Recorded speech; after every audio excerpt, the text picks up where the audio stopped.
Irmãos, então, nossa última aula a gente vai falar sobre as duas naturezas de Cristo, tá? Esses temas, embora separados para fins didáticos, eles têm muitos pontos de contato, né? Então, no final das contas, hoje a gente vai estar construindo ali bases ali para uma cristologia saudável, conforme as Escrituras, e aí, como é aqui no final, falar sobre as duas naturezas de Cristo, tá bom? Para começar, eu queria questionar vocês o que vem à mente. São mais um pouco caricatas, mas tudo bem. Eu queria perguntar o que vem à mente quando a gente pensa em Jesus, né? E é uma pergunta que eu não preciso responder. Então, vocês podem só pensar o que vem à mente de vocês quando falam em Jesus Cristo. Se vem à mente um homem ou se vem à mente o próprio Deus, né? Qual que é a nossa primeira associação das nossas mentes quando a gente pensa em Cristo? Eu arriscaria dizer que é mais fácil a gente associar Jesus a um homem, até em razão da sua historicidade. Eu posso estar errado, não tenho muita certeza sobre isso.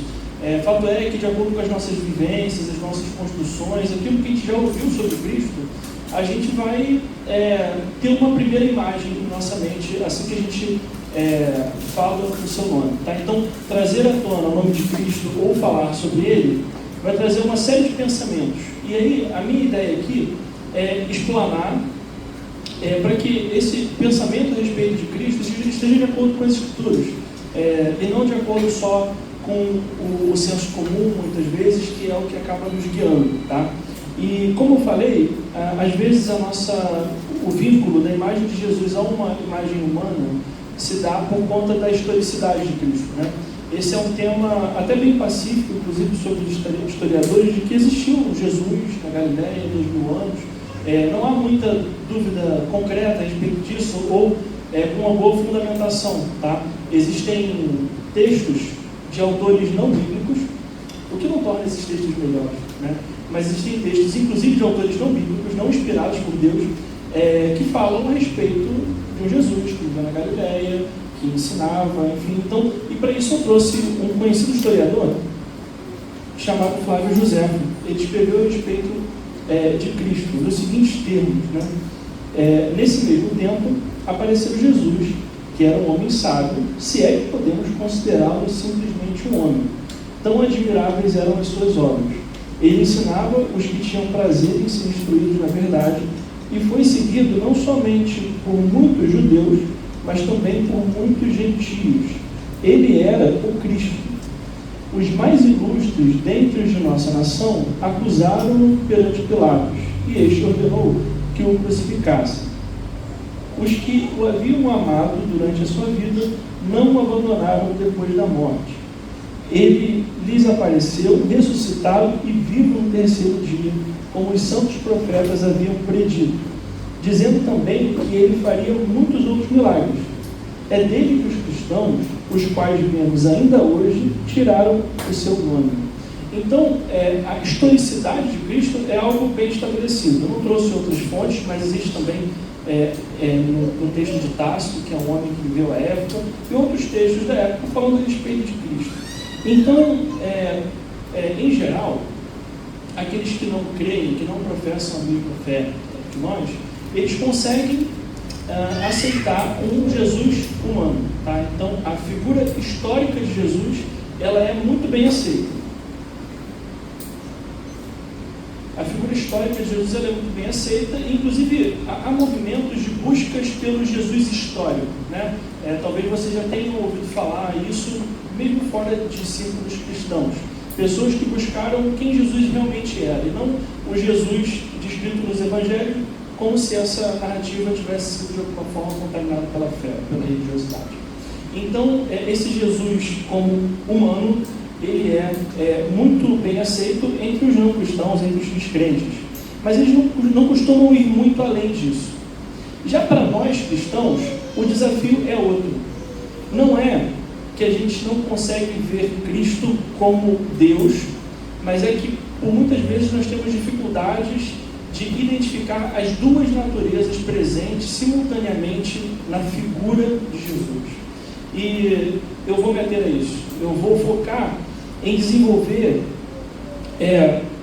essa dupla natureza em Cristo, o fato de Cristo ser verdadeiramente Deus e também verdadeiramente homem.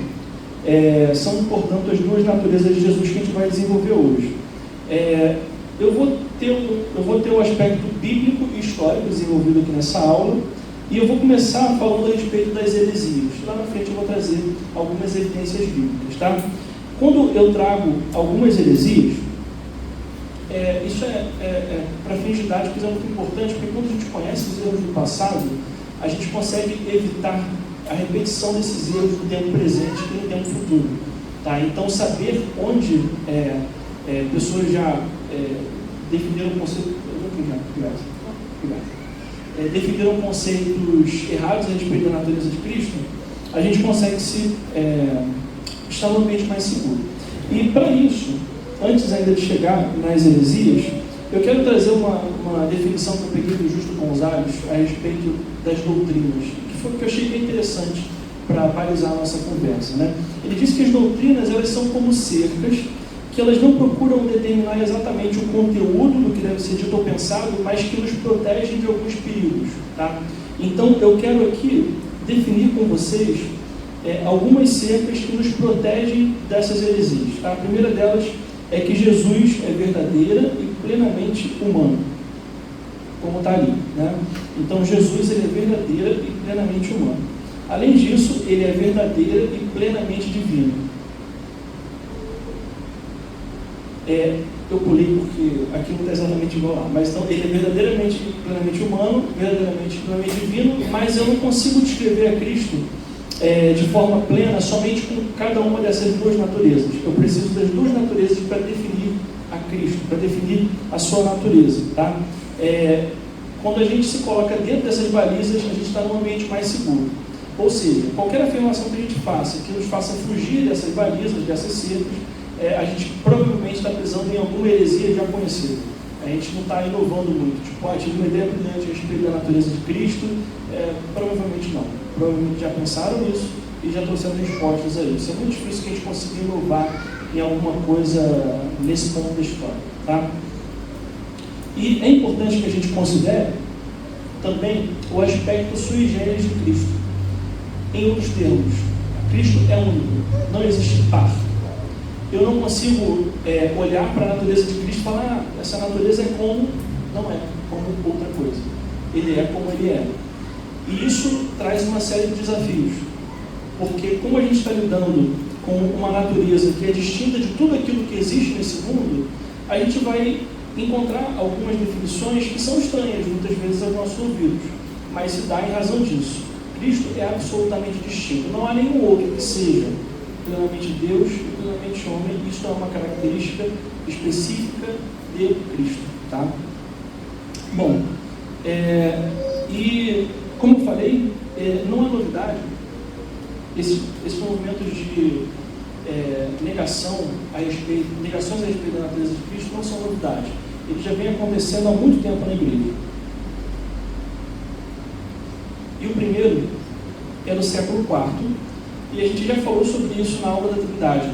Então eu vou passar rápido assim. Que surgiu com os arianos, que basicamente eles contestavam a divindade de Cristo. Então os arianos, eles diziam que Jesus não era Deus, tá? Então, sintetizando tudo, era isso. E a resposta da igreja a este movimento foi definida no Concílio de Nicéia, né, em que definiu-se o credo niceno, que está ali.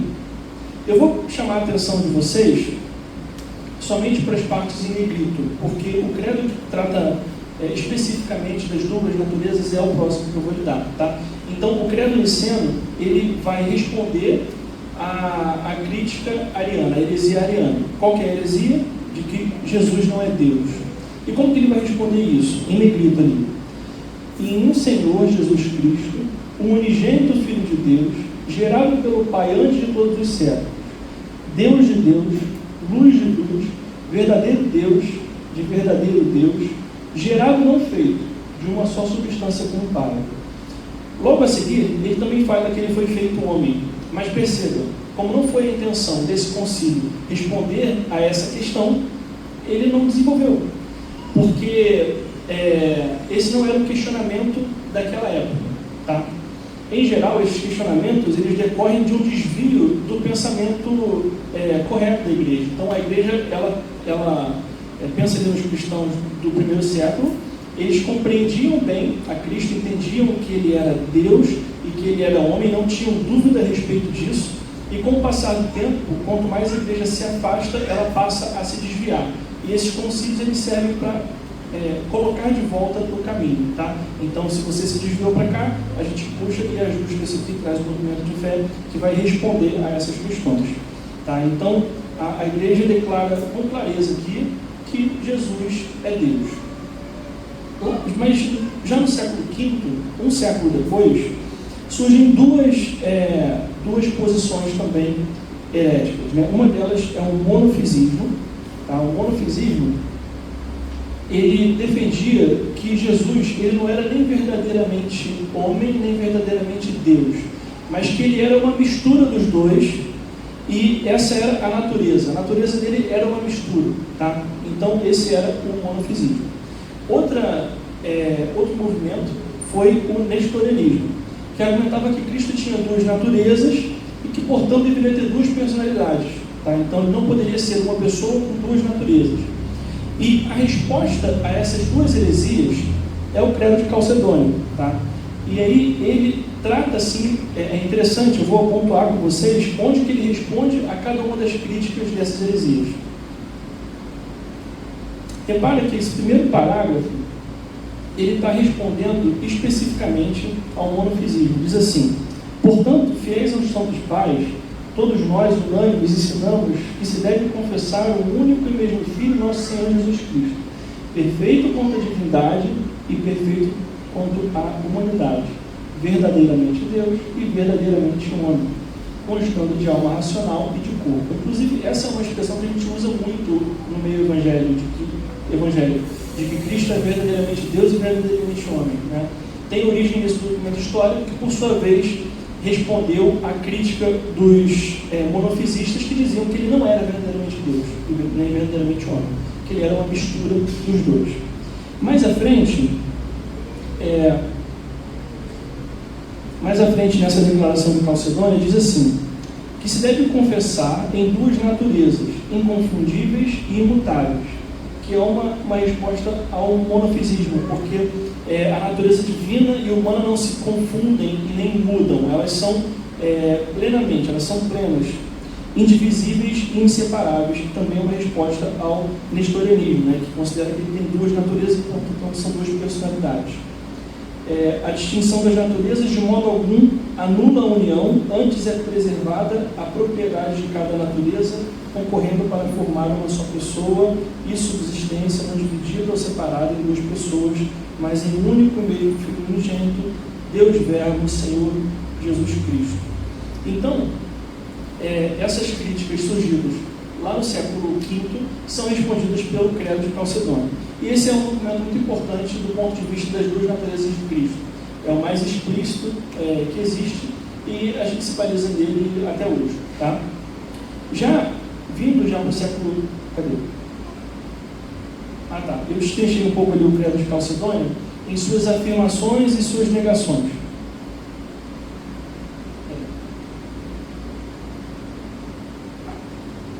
Então, a afirmação é que Jesus ele é verdadeiramente divino e verdadeiramente humano, mas, por sua vez, essas naturezas elas não se confundem, elas não mudam, não dividem nem se separam, tá? Então, a gente consegue também, para fins didáticos, pegar esse credo e dividir naquilo que ele diz a respeito da natureza, o que ela é e aquilo que ela não é, tá? Isso nos ajuda também a estar num ambiente mais seguro para que a gente possa fazer teologia com isso, definir a nossa cristologia, tá? E, ok, mas, Gustavo, isso está muito distante da gente. Então, eu vou dar um salto para o século XIX e eu vou lidar agora com um pouco de liberalismo religioso, tá? Que está muito mais presente nos nossos dias. É característica do liberalismo negar a autoridade da Escritura, tá? Então, o primeiro lugar a ser atacado é a Escritura, afinal de contas, a nossa fé ela é alicerçada na Escritura. Então, se a Escritura não é a palavra de Deus, se, por exemplo, ela contém a palavra de Deus, tudo aquilo que a gente crê vai para água abaixo, porque, afinal de contas, se ela contém a palavra de Deus, como que eu vou saber o que é e o que não é a palavra de Deus? Né? Como que eu vou fazer juízo sobre o próprio Senhor e sobre a sua palavra para definir aquilo que é e o que não é? Então, a fragilização do nosso documento de fé e da nosso pressuposto necessário é o primeiro passo do liberalismo. Então, questionar a própria Bíblia. Em seguida, e até em decorrência disso, ele nega tudo aquilo que é sobrenatural e não crê nos milagres, tampouco na ressurreição. Então, tudo isso é questionado. Os milagres de Jesus, eles são vistos por uma ótica distinta. Na verdade, ele não multiplicou os pães e peixes, que era a generosidade, ele não ressuscitou, que ele ressuscitou no coração de cada um. Então, ele começa a trazer uma visão não literal dos milagres. Ele é um Deus enfraquecido, é um Deus que se submete às nossas limitações. Então não é um Deus, na verdade, no final das contas. Aquilo que Cristo faz não é típico e exclusivo de Deus, porque, afinal de contas, ele é um sábio do seu tempo. Tá? E aí, como resultado disso, como eu acabei já de falar, Jesus ele é despido da sua divindade e ele se torna um sábio ou um mestre da ética. Tá? Ele é um referencial para as pessoas, ele é alguém que as pessoas devem se espelhar, mas ele não é Deus. A pessoa, então, Jesus Cristo, ele, na verdade, ele é o somatório de características que eu quero que ele tenha. Porque se a Bíblia não é a palavra de Deus, eu não confio nela plenamente sobre tudo que ela diz, e ela diz que Jesus é Deus, Jesus é aquilo que eu quero que ele seja. Eu crio meu Jesus e eu me relaciono com ele. Tá? Então, isso, como a decorrência desse liberalismo religioso, é o esvaziamento da divindade de Cristo. Esse é o tema mais presente na nossa época. Jesus Cristo, ele é visto como o maior dos psicólogos, o maior dos sábios, ele é visto como um grande exemplo, ele é visto como um líder político, enfim, mas ele não é Deus. Tudo isso é menos do que Deus. E aí Jesus então é rebaixado na ideia das pessoas. Esse entendimento, ele tem entrado nas igrejas. O esvaziamento de quem Cristo é. Então, por isso que é importante que a gente traga esses temas à tona e aborde isso como a gente abordou hoje. Então, eu vou falar sobre os ofícios de Cristo, eu vou falar sobre os nomes, os títulos cristológicos de Cristo. Desculpa, títulos cristológicos, tinha que ser o tema do sol, perdão. Então, a gente tem que falar sobre as naturezas, porque isso vai trazer à tona, vai fortalecer em nós essas verdades e vai nos dar insumos para que a gente lide com a realidade, porque isso já está posto. Um Jesus enfraquecido é algo presente na nossa sociedade e a gente precisa lidar com isso. Tá? Então, eu colocaria aqui como terceiro ponto, ou terceiro movimento assim, herético a respeito das naturezas de Cristo, o liberalismo religioso, o liberalismo teológico. Como eu já falei aqui, esse é um pressuposto necessário sem o qual a gente não consegue conversar. A Bíblia, como palavra de Deus, é o pressuposto para tudo aquilo que foi dito aqui. E aí, mas eu gosto sempre de reforçar isso, porque é bem verdade que se a gente questiona a inspiração das Escrituras, tudo aquilo que a gente vai dizer a respeito de Cristo é enfraquecido, é questionável. Então, a Bíblia é o nosso ponto de partida para tudo aquilo que a gente vai dizer agora. Eu não vou mais descrever movimentos do passado, eu não vou mais lidar com uma perspectiva histórica. Agora eu vou passar a lidar com a Bíblia e, para isso, é preciso que a gente lide com ela como palavra de Deus. Naturalmente, a gente pode abrir aqui um capítulo para destrinchar por que a Bíblia é a palavra de Deus e é absolutamente legítimo. Mas, para hoje, isso é um pressuposto. Esse é um ponto de partida. Tá? E, agora, então, eu começo a falar sobre a humanidade de Cristo. Tudo bem até aqui? Todos acordados? A última hora é cruel, né? Para mim também. Força, irmãos, falta só mais, talvez, 20 ou 25 minutos, a gente consegue. Tá, então, vamos nessa caminhada aqui. O primeiro ponto da humanidade de Cristo que eu quero lidar com vocês é o nascimento virginal, tá? E para isso eu trouxe o texto que descreve o nascimento de Cristo. Esse texto está em Mateus 1, do 18 ao 23. E eu vou pedir para Mateus, que tem uma voz forte, consegue enxergar? Pode ler para a gente? O nascimento de Jesus Cristo foi assim. Maria, sua mãe, estava comprometida para casar com José. Mas antes de se unirem, ela se achou grávida pelo Espírito Santo. José, com quem Maria estava para casar, sendo um homem justo e não querendo envergonhá-la em público, resolveu deixá-la sem que ninguém soubesse. Enquanto ele refletia sobre isso, eis que lhe apareceu em sonho um anjo do Senhor, dizendo: José, filho de Davi, não tenha medo de receber Maria como esposa, porque o que nela foi gerado é do Espírito Santo. Ela dará à luz a um filho, e você porá nele o nome de Jesus, porque ele salvará o seu povo dos pecados deles. Ora, tudo isto aconteceu para se cumprir o que foi dito pelo Senhor por meio do profeta. Eis que a Virgem conceberá e dará à luz um filho, e ele será chamado pelo nome de Emanuel. O nascimento virginal de Cristo é, em primeiro lugar, o cumprimento da promessa de Gênesis 3. Tá? Gênesis 3,15, que eu vou ler a seguir, eu vou ler agora. Gênesis 3,15 diz assim: porém, inimizade entre você e a mulher, entre a mulher e a sua descendência, entre a sua descendência e o descendente dela. Este lhe ferirá a cabeça e você lhe ferirá o calcanhar. Portanto, o nascimento virginal de Cristo, ele é o cumprimento de uma promessa. Jesus nascer da Virgem era parte do plano de Deus, conforme descrito lá na queda de Adão e Eva, na desobediência dos nossos pais. E em segundo lugar, a salvação ter vindo, o nascimento de Cristo, ou seja, um ser celestial ter nascido e entrado nesse mundo, nos lembra que a salvação vem do Senhor. A salvação, ela não decorre, ela não é conquistada por um de nós. Foi necessária a intervenção sobrenatural de Deus em enviar seu Filho e pôr no mundo para que ele conquistasse essa salvação para a gente. E eu vou desenvolver o aspecto representativo, de sua obediência, coisas mais, mas quando o fato de Jesus nascer da Virgem, em primeiro lugar, uma promessa, de uma promessa, em segundo, um lembrete de que não fomos salvos por nós mesmos, mas Deus teve misericórdia e nos salvou em Cristo. Esse é um lembrete importante. Deus poderia enviar Jesus diretamente do céu. Poderia fazer Jesus descer do céu e começar o seu ministério. Poderia chegar com 30 anos, em sua maturidade, e pregar, e ensinar. Ele poderia fazer isso. É importante ter noção.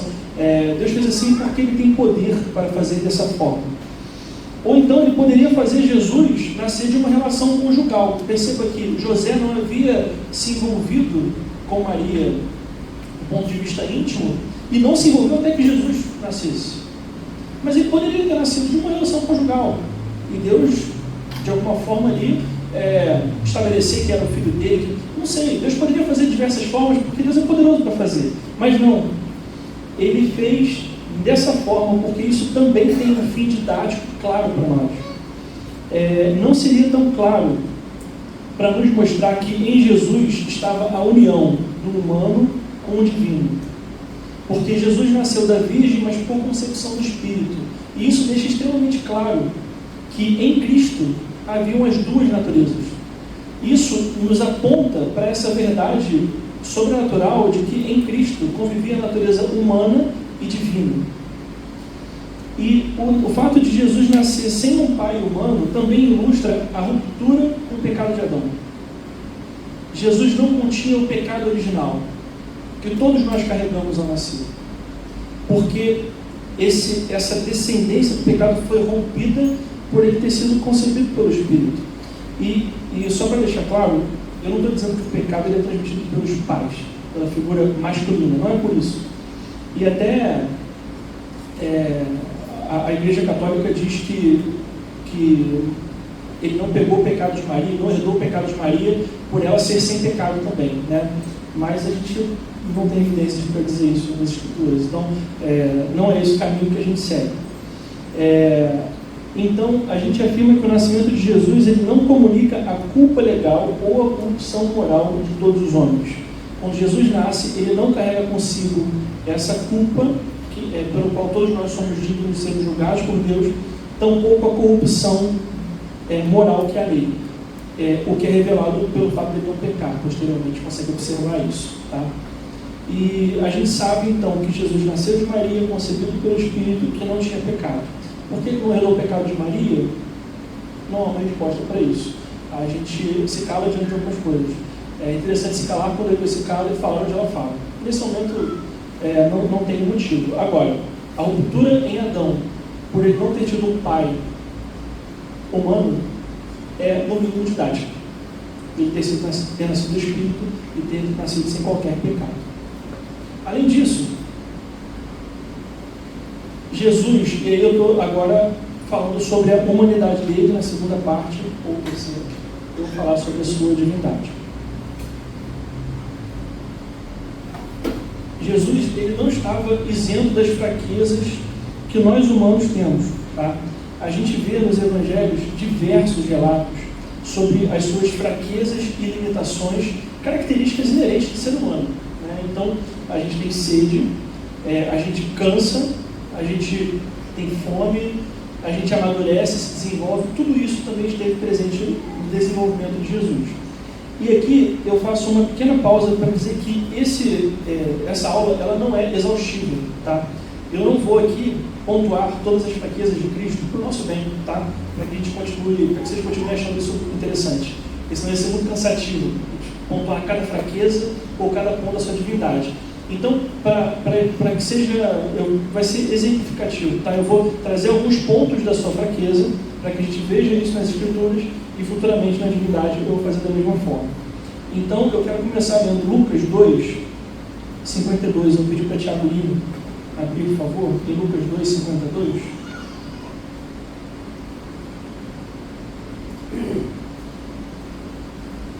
E já peço também para o Léo abrir em João 4, 6, por favor. Jesus crescia em sabedoria, estatura e graça diante de Deus e dos homens. Perfeito. Crescer em sabedoria, estatura e graça, isso é algo totalmente humano. O humano ele se desenvolve, ele amadurece, ele adquire sabedoria, e a gente vê que Jesus passou por esse processo. Né? Ele passou por tudo isso em sua vida, o que deixa claro de que ele tinha no seu dia, nas suas características plenamente humanas, que a gente desenvolve, amadurece, e isso aconteceu com Cristo. Agora o Léo vai ler com Jesus, João 4, 6. Havia ali o poço de Jacó. Jesus, cansado da viagem, sentou-se à beira do poço. Isso se deu por volta do meio-dia. Deus cansa. Deus não cansa. Mas Jesus, no seu ministério terreno, enquanto humano, e sujeito às limitações humanas, cansou-se. Da mesma forma, ele teve sede, ele pediu de beber, teve fome, ficou fraco fisicamente, precisou de ajuda para carregar a sua cruz, teve aflição, diversas marcas na sua vida que demonstram a sua humanidade. O que mostra que Jesus não era um ser, tomar cuidado com as palavras, mas ele não era um ser de outro mundo colocado aqui em natureza de outro mundo, vivendo a realidade do outro mundo. Ele é um ser de outro mundo, colocado aqui, mas que viveu aquilo que a gente vive. Ele não é da mesma natureza essencialmente que nós, mas ele partilhou dessa natureza para viver entre nós. E por isso ele esteve sujeito a tudo aquilo que a gente está. Fadiga, cansaço, sede, fome, amadurecimento, tudo isso que é inerente à natureza humana. E Jesus ele teve isso nele. Além disso, ele... Um ponto muito importante é que as pessoas próximas de Jesus o consideravam humano. Isso é muito relevante, porque uma leitura contextual das Escrituras, e o Tiago trouxe isso várias vezes, né? o que significava para o oficial do governo, o oficial romano, fazer essa declaração a respeito de Cristo. Não era qualquer pessoa. Então, a forma como as pessoas lidavam com Cristo dizia muito sobre quem ele era e quem ele manifestava ser. E isso fica muito claro em Mateus 13, 53 ao 58, que diz assim: quando Jesus acabou de contar essas parábolas, retirou-se dali. E chegando à sua terra, ensinava-os na sinagoga, de modo que se maravilhavam e diziam: de onde lhe vem essa sabedoria e estes poderes miraculosos? Não é este o filho do carpinteiro? A sua mãe não se chama Maria, seus irmãos não são Tiago, José, Simão e Judas? Todas as suas irmãs não vivem entre nós? Então, de onde vem tudo isso? E escandalizavam-se por causa dele. Jesus, porém, lhe disse: nenhum profeta é desprezado a não ser na sua terra e na sua casa. E não fez ali muitos milagres por causa da incredulidade deles. Então perceba como que as pessoas à sua volta lidavam com Jesus. Oh, eu vi você criança, eu vi você correndo para lá e para cá, você é o filho do carpinteiro. Então ele tinha um aspecto humano e ele viveu isso, né? Ele não foi posto entre nós maduro e pleno em todas as ciências, mas ele desenvolveu isso quando estava entre nós. Além disso,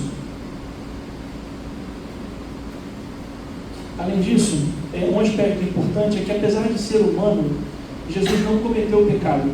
E isso faz toda a diferença, na verdade. Sem essa verdade, tudo o que a gente está ensinando, na verdade, não se sustenta. Porque Cristo permaneceu puro em toda a sua vida. E algumas pessoas elas podem até dizer que o fato de ele não ter cometido o pecado faria dele menos humano. Bom, se ele não cometeu o pecado, então ele era um ser divino. Mas o pecado não nos define, tá? Isso é importante. O pecado não define a minha natureza.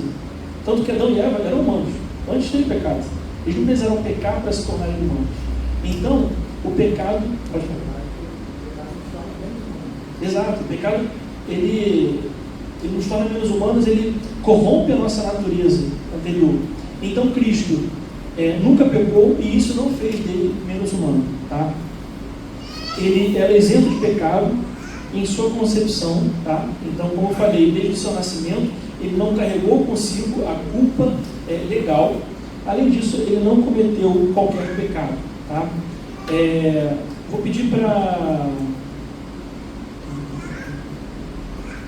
Nogueira, pegou o celular já para João 15:10, por favor. E vou pedir para Luciano ler Hebreus 4:15.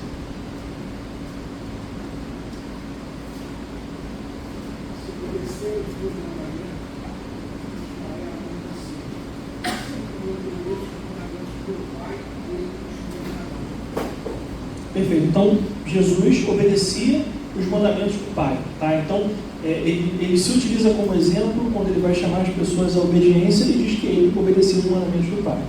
E Luciano vai ler o texto lá de Hebreus agora.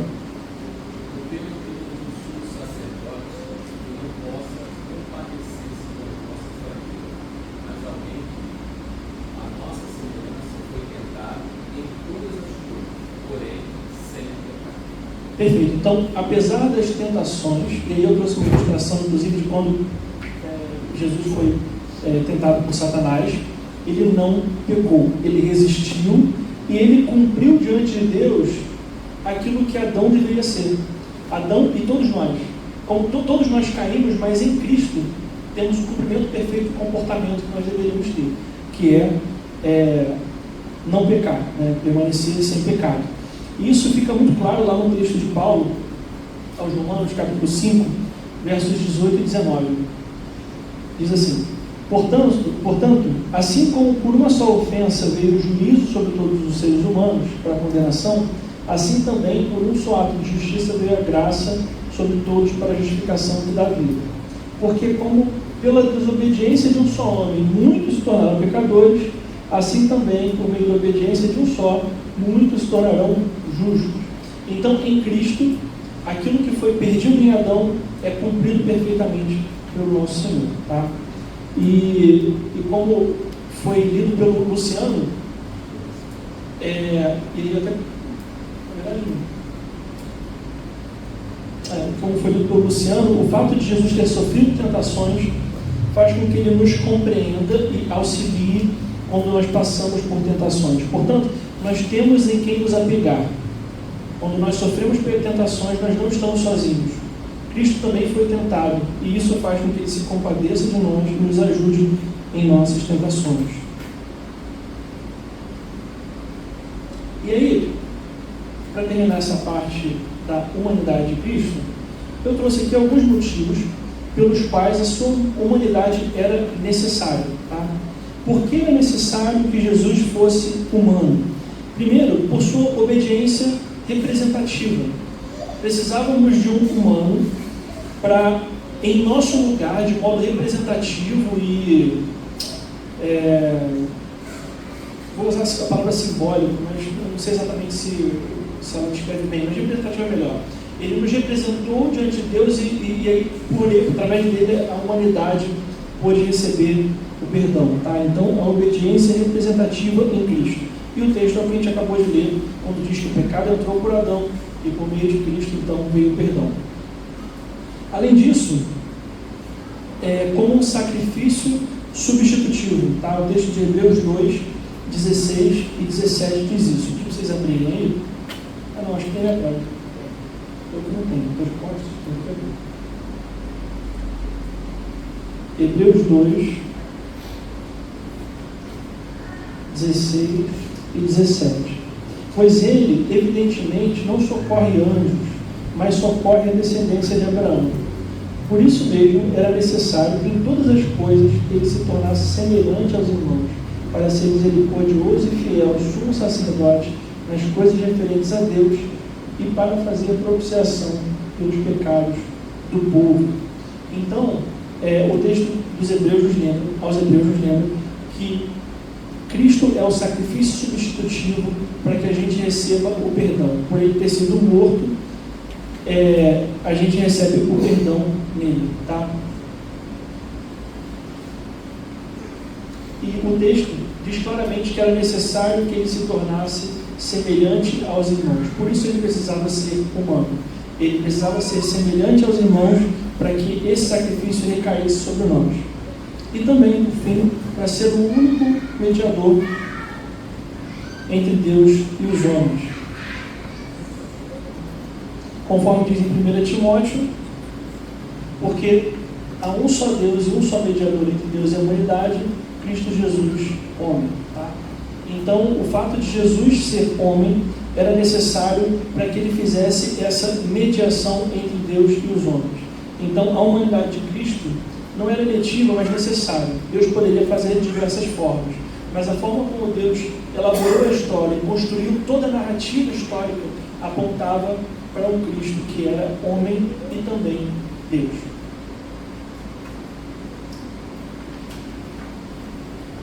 Já agora sobre a divindade de Cristo. Alguma dúvida sobre a humanidade? Não?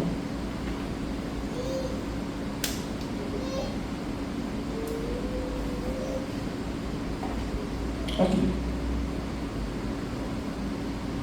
Bom, primeiro, eu vou trazer algumas alegações bíblicas diretas a respeito da divindade de Cristo. A própria Escritura se refere a Cristo como Deus.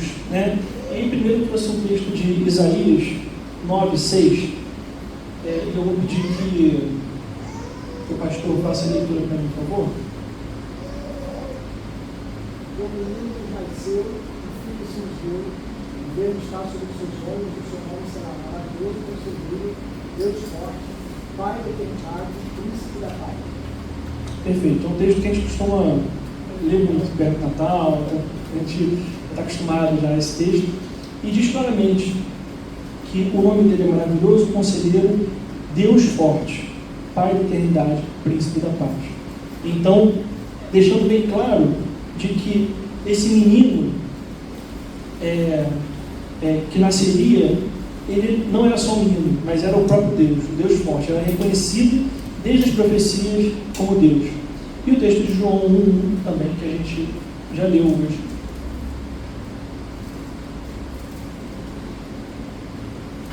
que diz o seguinte: no princípio era o Verbo, e o Verbo estava com Deus, e o Verbo era Deus. Isso é cheio de significado, né? Muito profundo esse texto. Mas quando João vai descrever o início de Jesus, ele vai lá para a fundação dos tempos, lá para o início de todas as coisas, e diz que Jesus não só estava com Deus, mas que era Deus. Então a própria Escritura reconhece Jesus como Deus. Tá? Então a divindade de Cristo fica clara pelo reconhecimento da Escritura a respeito disso. Além disso, existe um título de Kyrios, tá? Que é atribuído a Cristo. Esse título ele poderia ser uma forma respeitosa de se atribuir, de se falar com a pessoa, ou então uma forma de se lidar com um senhor de escravos. Tá? Mas tem um uso ainda mais recorrente, que é a tradução de Yahvé, que aconteceu na Septuaginta, e isso fica claro no texto de Lucas. Tá? Pode falar. Quando você fala aqui, você está falando do título? Sim, sim. E eu estou deixando claro que quando se refere a Jesus como Kyrios, este é um reconhecimento da sua deidade. Não era só uma posição do tipo de respeito, mas era reconhecendo de que ele era o próprio Deus, quando se referia a ele como Kyrios. E o texto que fala sobre isso está em Lucas 1,43 e 2,11. Eu vou abrir aqui, eu coloquei lá, Lucas 1,43.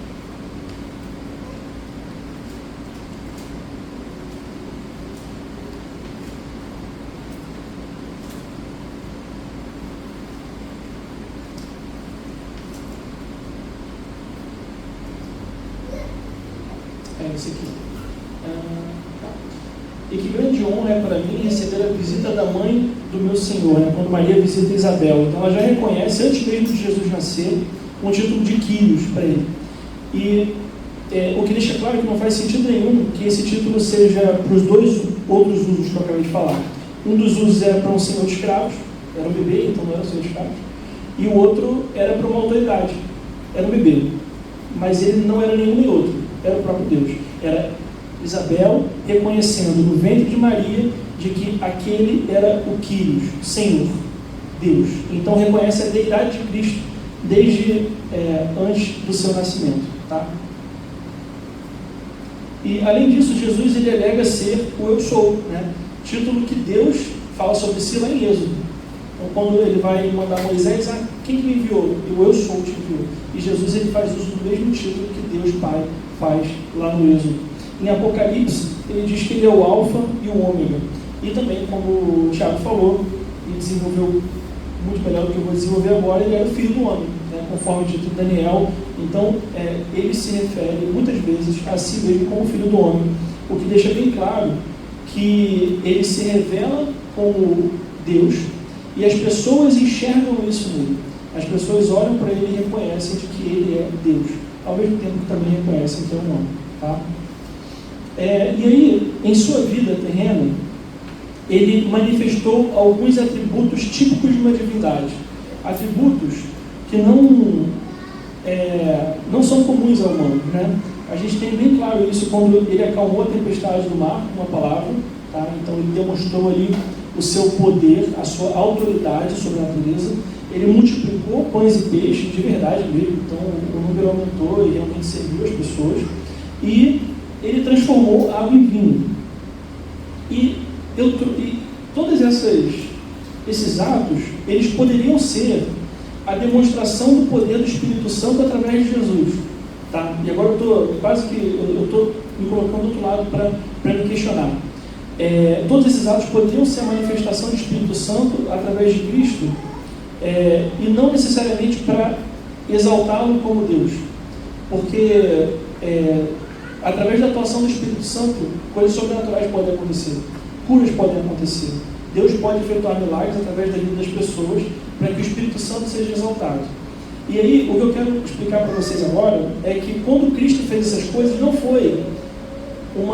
foi um canal de exaltação do Espírito Santo, mas foi para o seu próprio reconhecimento. Tá?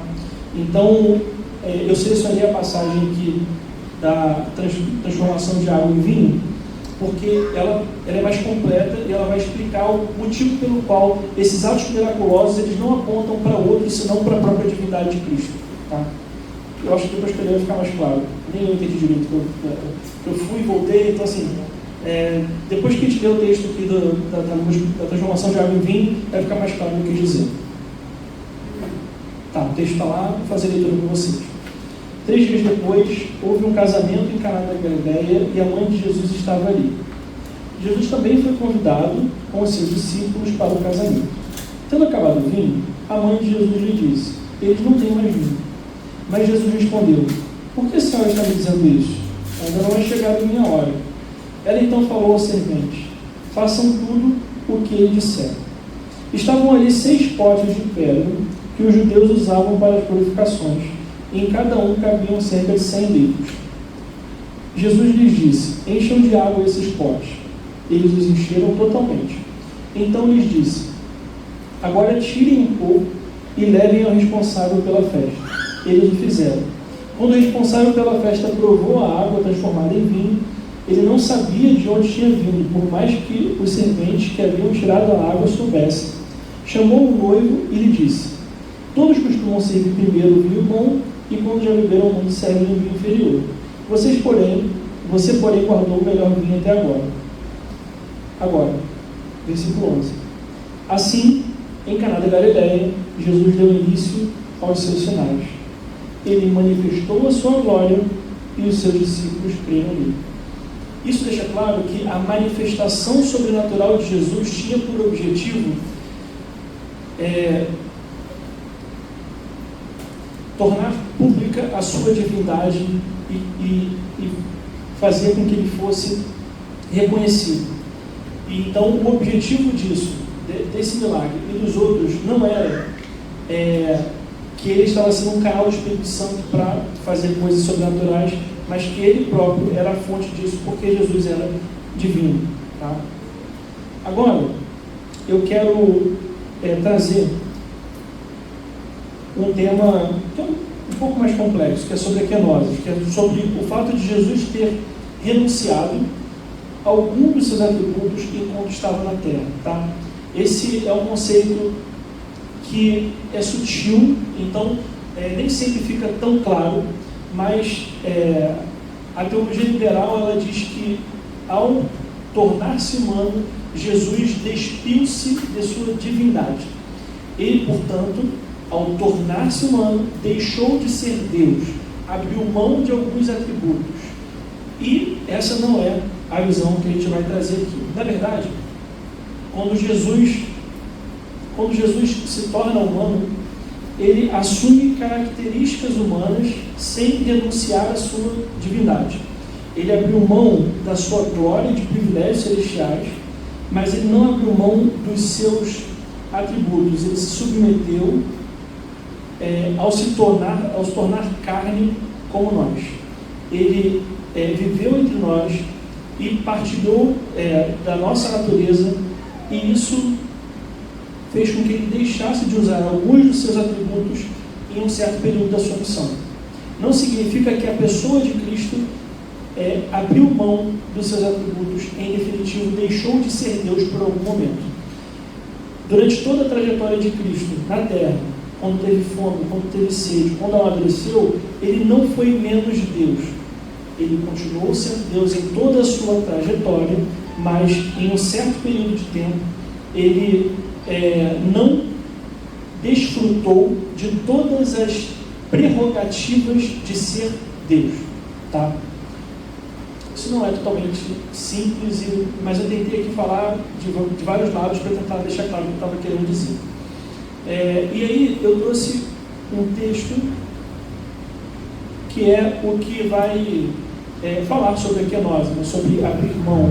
E aí a interpretação desse texto que é um ponto ali de dificuldade. O texto de Filipenses, capítulo 2, versos 5 ao 8. O texto está assim: tenho entre vocês o mesmo modo de pensar de Cristo Jesus, que mesmo existindo na forma de Deus, não considerou ser igual a Deus algo que deveria ser retido a qualquer custo. Pelo contrário, ele se esvaziou, kenosis, vem daí, assumindo a forma de servo, tornando-se semelhante aos seres humanos, e reconhecido em figura humana. Ele se humilhou, tornando-se obediente até a morte, e morte de cruz. Então, esse esvaziamento foi o fato de Cristo ter vivido entre nós, encarnado e passado por toda a humilhação que ele passou até a sua cruz. Tá? Então, esse esvaziamento é nesse sentido. Embora, lembrando agora das cercas que a gente usou, Jesus é verdadeiramente Deus, verdadeiramente homem, e isso em nenhum momento é esvaziado. Não existe um momento que ele é menos Deus ou menos homem, mas ele é plenamente Deus, plenamente homem em toda a história. Tá? Então essas são algumas balizas para que a gente possa lidar com essa doutrina. Alguma dúvida? Não, graças a Deus? Ótimo. Então, agora eu vou falar sobre a união das duas naturezas de Cristo. Tem um nome bonito, que é União Hipostática de Cristo. Então, se você ouvir esse nome, você já vai saber o que é. Mas não precisa usar, porque não precisa. Tá? A gente pode falar sobre a união das duas naturezas de Cristo. E, basicamente, aqui eu vou usar o R6 Pro também, que eu acho que é absolutamente didático, para explicar coisas difíceis de jeito fácil, assim, praticamente imbatível. Ele vai descrever da seguinte forma: a natureza humana é sempre humana, sujeita às limitações normais da humanidade. E a natureza divina é sempre divina. Por exemplo, a mente divina não perde a sua onisciência na encarnação. A mente divina sabe tudo, embora a mente humana não saiba. Eu acho que isso responde muitas perguntas. É profundo isso aqui, e aqui existe um universo que a gente pode entrar, tá? Mas isso de alguma forma também está conectado com a kenosis, com o esvaziamento, né? De que forma que isso vai resultar na vida de Cristo. Ele tendo uma mente humana, ele se submete a algumas limitações, apesar da sua mente divina saber. A sua mente humana, naquele momento ali, enquanto humano, não partilha disso. Tá? Então, esse é um mistério.